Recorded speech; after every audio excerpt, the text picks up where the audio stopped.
Like so many other people, I have been loving Slow Horses recently.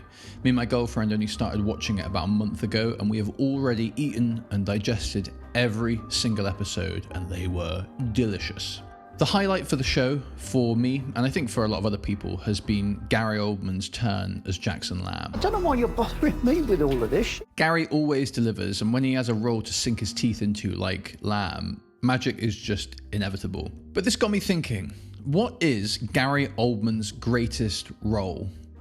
Me and many others consider him to be one of the finest people to ever do it, and the sheer volume of quality within his body of work is a bit overwhelming, to be honest. Come out and play! Thus, figuring out if there even is a greatest role is essentially an impossible task, in my opinion.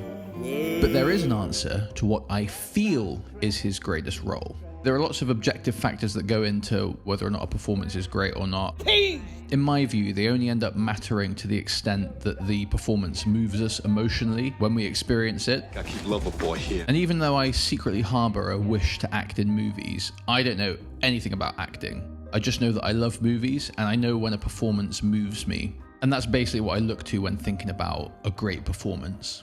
And when we look through the rogues galleries of Gary's characters, or characters, if you will, there's a plethora of high-intensity, over-the-top maniacs.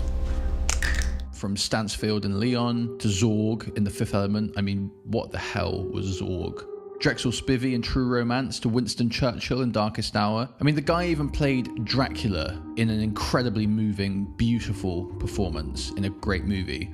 And all of these characters, these performances, are out of this world, amazing, compelling, masterful portrayals. But when I think of Gary Oldman's greatness, when I want to think of his greatest role of all time, The guy's a fucking fridge magnet. my mind is drawn elsewhere. As I alluded to, I don't know how to act. I don't understand acting. But I imagine that if you're portraying a character like Stansfield, someone that's totally out of their mind, a complete sociopath, you immediately, as an actor, have a lot to work with, a lot of meat to chew on. Whereas if you take a character like, say, Jim Gordon from the Dark Knight trilogy, there is no meat on the bone whatsoever, and the actor has to build the character from the ground up. It's for this reason that I've found Gary Oldman to be almost more compelling than anyone else in The Dark Knight, despite the fact we have Christian Bale portraying Bruce Wayne and Batman, and Heath Ledger's extraordinary turn as the Joker. I can't choose what moves me and what doesn't, but somewhere in my mind, there is part of me that loves watching these sorts of characters become realized. If you're painting a picture and you only have bright colors to paint with, it's very easy to catch someone's eye, whether or not the painting's any good. Whereas if you're painting with grays and blacks, it is much more difficult to catch someone's eye. But ultimately, what matters is whether or not the painting itself is evocative, whether it's any good. And these more subtle works, they often require you to take a beat, to stop and notice them. But if you take the time, they can move you more than anything else. And so when thinking about what I consider to be Gary Oldman's greatest performance of all time is, I inevitably end up in the same place every single time.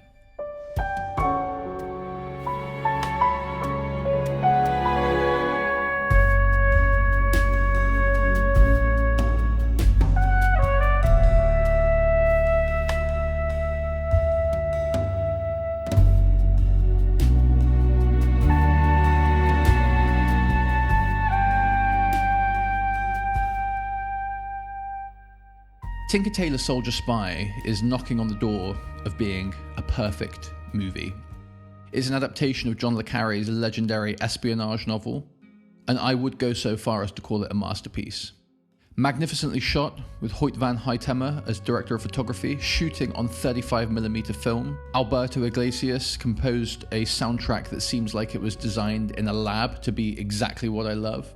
Thomas Alfredson directs an all-star cast of British greatness, and it all comes together to be something beyond worthy of its legendary source material.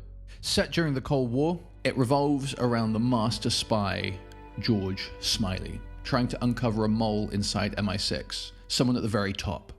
The way the film is made is a masterful exercise in restraint and quality. It's calm, it's methodical, it's patient, as any adaptation of a John le Carré novel should be. And when it comes to a challenging role for an actor, it's difficult to conceive of a character being more difficult to make interesting than George Smiley. Le Carré created the consummate spy, not a James Bond-esque stud, instead someone that detects the ambient volume of noise in a room and never raises his voice above it. Someone that is unnoticed everywhere he goes. Now, the comparisons with Jackson Lamb are inevitable, as they're both worn-out intelligence agents. Lamb works for MI5, the domestic intelligence service, whereas Smiley worked for MI6, the secret intelligence service, which deals with international espionage and intelligence operations. Lamb is extremely unkempt and physically slovenly, and this serves to hide his sharp mind and allows him to psychologically dominate everybody that he interacts with. And while Le Carré's Smiley is unkempt in appearance, he is much less abrasive and totally unremarkable. Gary Oldman's Smiley is more attractive and does cut a more impressive figure than the character in the novel. But to make things even more challenging, the Smiley of the screen loses his ability to express his thoughts to the viewer in the way that the literary Smiley does to the reader. So even though both men are from the world of espionage, they are totally, completely different characters. And this just further underscores the level that Gary plays this game on. How do you even portray a character like Smiley? How to give an outstanding performance of a character that is trying to be unremarkable, one that does not express anything, to remain not just an unknown quantity, but an unnoticed one? Ultimately, the greatness of Gary Oldman shines brighter in this movie than any other for this precise reason. His Smiley does differ from the person in the book. He's ever so slightly more expressive in a way that the literary Smiley might not have succumbed to. He's more attractive. He does cut a more impressive figure. But Gary is playing the character for screen, and that necessitates him being different than he is in the book. As he exists within a different creative space, the rules are different, the expectations are different, the experience for the person consuming the media is different. But even with that, Gary's confidence in his own ability, his patience, the trust he places in the audience to see the greys that he's painted with, to know that we don't need the bright primary colours to be moved by his performance, is just emblematic of a true creative genius.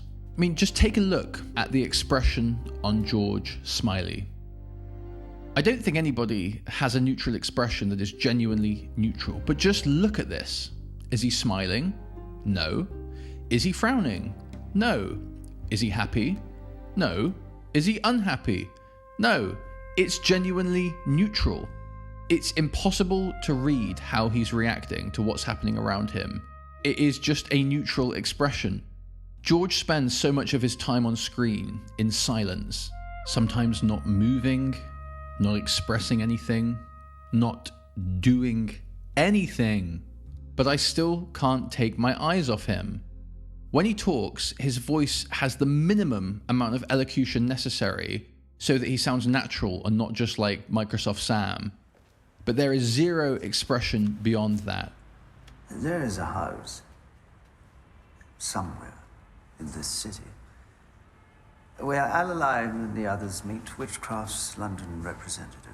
For someone that has realised Zorg and Stansfield, this is just Herculean power that Gary Oldman has. To be able to have this much presence on screen, doing so little, it is greatness personified.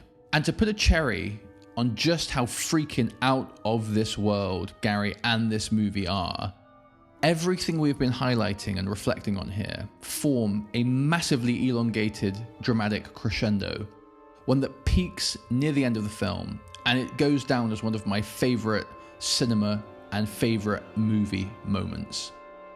Throughout the film, there is so much silence, so much calmness, that the viewer adjusts to this ambient level.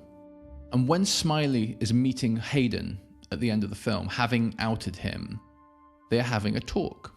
And after having a back and forth, there is a moment where for one single line in the entirety of the film, George Smiley raises his voice. Did Carla ever consider having you take over the circus? I'm not his bloody office boy. What are you then, Bill? It's only brief, and it's only slight, but the emotional impact that this moment has still sends shivers down my spine when I think about it. It is pure, unqualified, cinematic, and artistic mastery. If you compare this to Gary Oldman's turn as Stansfield in Leon, there is that great moment near the end of the film where he says, "Bring me everyone." What do you mean, everyone? But the character of Stansfield has been redlining all the way through the movie, and in order to shift things up a notch, Gary had to go even further. And it feels like he has detonated some sort of nuclear bomb inside in order for that moment to have the dramatic impact that is required. But if you compare Stansfield to George Smiley, by the end of Tinker, in order to achieve the same order of magnitude leap in intensity and emotion, George only raises his voice a tad, and he's got you. He's got you. This is just unfathomable. It's from another world. It's absolutely masterful. It's the culmination of a confident, patient, and just beautiful performance, ingeniously setting the audience up for this ultimate emotional payoff. Gary Oldman in Tinker Tailor Soldier Spy manages to achieve more with orders of magnitude less than anyone else. I mean, in a film stacked to the brim with the very best of British talent, Benedict Cumberbatch, Tom Hardy, Colin Firth, Toby Jones, Mark Strong, John freaking Hurt, Kathy Burke, Stephen Graham. Stephen Graham is never anything less than exceptional. How do you give the outstanding performance in a film with that cast, let alone do so portraying a character that exists to be unremarkable and unnoticed by being Gary fucking Oldman?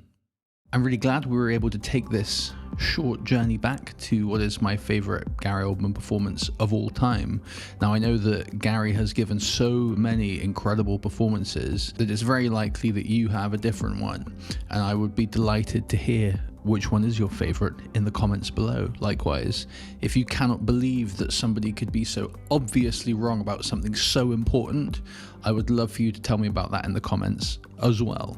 Otherwise, thank you very much for watching. I've got loads more cool videos in the pipeline that I'm already making as we speak. So if you think you might want to watch them, consider giving the channel a subscribe. And I've heard other YouTubers say that clicking like is beneficial as well. So if you could do that, that'd be amazing as well. But either way, I'm really thankful that you watched the video, and I hope you have a great day. Bye-bye.